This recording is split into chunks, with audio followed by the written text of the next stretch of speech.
அண்ணி அண்ணா எங்க அண்ணி? உங்க அண்ணா உள்ளதா இருக்காரு மோனிஷா, என்னாச்சு? என்ன எது கத்தினே வர?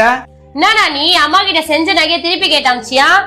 ஆமாண்டா, தாய் மாமா செய்யற சீர்லாம் கணக்கிலே இல்ல. அந்த நகையை திருப்பி உன் பம்சனுக்கு போட்டு சொல்றியே, உனக்கு அசிங்கமா இல்ல?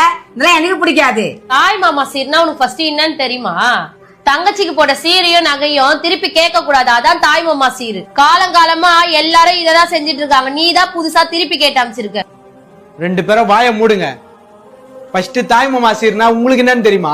அந்த காலத்துல அக்கா தங்கச்சிங்களுக்கு நகை போட்டு கல்யாணம் பண்ணி கொடுத்து தாய் மாமா சீர் செஞ்சது எதுக்கு தெரியுமா? அப்பம் பாட்ட சேர்த்து வச்ச சொத்தோ கடனோ நல்லதோ கெட்டதோ அந்த குடும்பத்தோட ஆண் வாரிசு தான் அனுபவிப்பாங்க.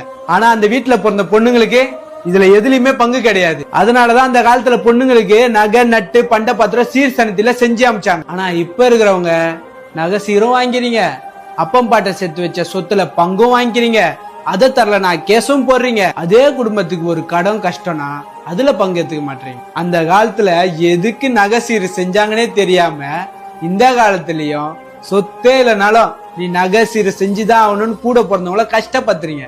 ஓ, நீ சொல்றத பார்த்தா சொத்து இருக்கவங்க தான் தாய் மாமா சீர் செய்யணும் போலயே. என்னங்க அத்தை, அந்த காலத்துல சொத்து இருக்கவங்க தான் தாய் மாமா சீர் செஞ்சிருக்காங்க. நீங்க உங்க பையன் மேல என்ன சொத்து எழுதி